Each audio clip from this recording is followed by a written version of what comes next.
I've seen too many smart people in my life stumble when it comes to money. They might be top doctors, lawyers, or engineers, wielding immense influence in their fields, yet their wealth often vanishes without a trace.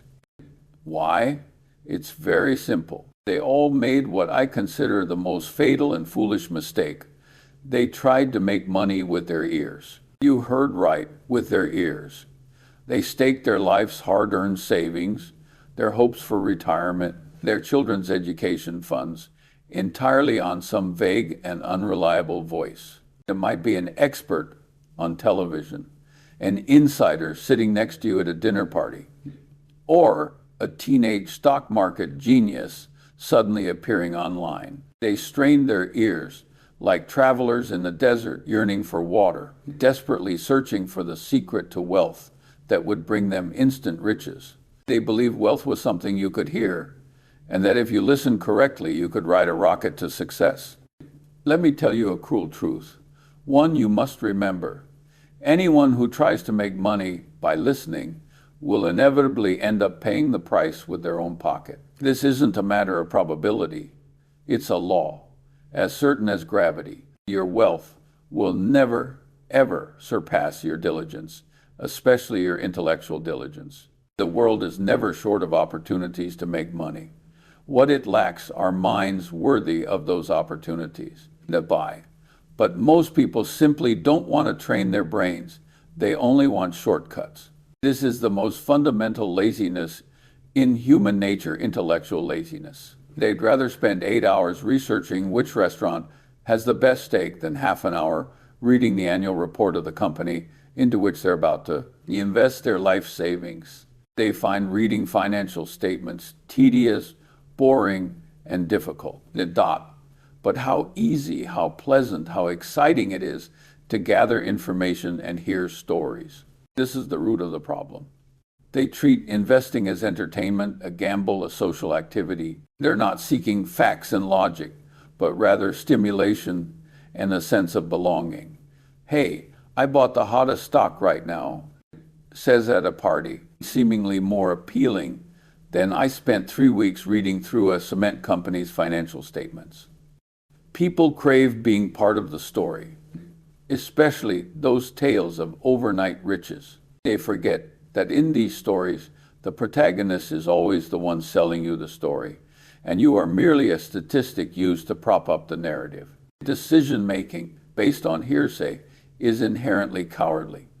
You're essentially handing over the life and death of your finances to a stranger. Does this stranger care about your money? No. He cares about his commissions, his ratings, and his reputation. He might have been recommending tech stocks yesterday and today. With the market sentiment shifting, he's the most steadfast value investor. His views can change at any time because he doesn't bear any consequences, while you have to bear all of that with real money. Isn't that absurd? You wouldn't let a stranger decide who you marry. You wouldn't let a stranger raise your children. So, why would you so easily let a stranger decide your finances for the rest of your life? The answer is still that one word, laziness. Intellectual laziness makes you relinquish the right to think independently, and it also makes you relinquish control over your own wealth. Placing your hopes on others is tantamount to putting yourself on the chopping block at their mercy. I always tell young people that investing is a serious, hands-on endeavor. It's not a 100-meter sprint, but a never-ending marathon. No one can run it for you. There are no secret formulas, no holy grail, and certainly no damn wealth code. The only reliable thing is yourself. No one cares more about your money than you do. This is a fundamental and unwavering assumption. If you're not willing to invest the time and effort to take care of it, you deserve to lose it. True investment wisdom often goes against human nature. When everyone is rushing in, chasing after the hottest, most exciting things, you need to step back and remain calm. While everyone is thinking about how to get rich quick, you should be thinking about how to get rich slowly. This requires immense patience and discipline, qualities that those who rely on hearsay for financial advice lack most. They want instant returns, not seeds that require patient nurturing. So, what is the right path? It's not mysterious, but it's certainly arduous, even tedious. You need to read. Yes, read.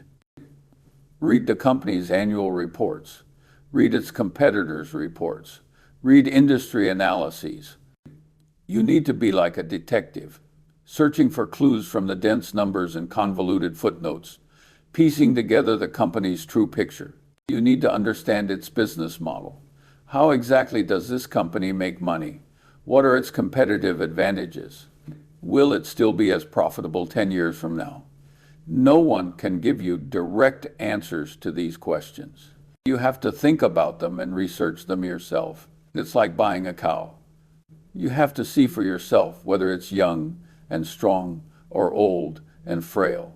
You need to know how much milk it produces each day, not just listen to the seller's exaggerated claims. Buying stocks is buying partial ownership of a company, and the principle is exactly the same. You also need to assess its intrinsic value. How much is this company really worth? Is the current market price too high or too low? This requires you to build your own valuation system. This system doesn't need to be overly complex, but it must be your own, built bit by bit through learning and practice. You can't assume it's good just because others say so.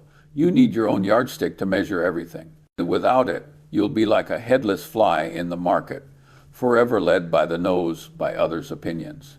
Finally, you must judge its management. Are these people running the company honest and capable, or just con artists trying to squeeze money out of shareholders? Are their words and actions consistent? How do they perform in good times and bad? Judging people is the most difficult and crucial part of investing. And this too requires you to spend a significant amount of time observing, tracking, and verifying. You see, this process is never easy. It requires a significant investment of time, energy, and intellect. It's not like listening to insider information, which only requires using your ears. It demands the full engagement of your brain. This is why only a very small percentage of people achieve true long-term success in investing, because most people surrender at the very first step, diligence. I've seen people who treat Buffett's actions as gospel. Whatever we buy, they buy. It seems like a smart approach, doesn't it?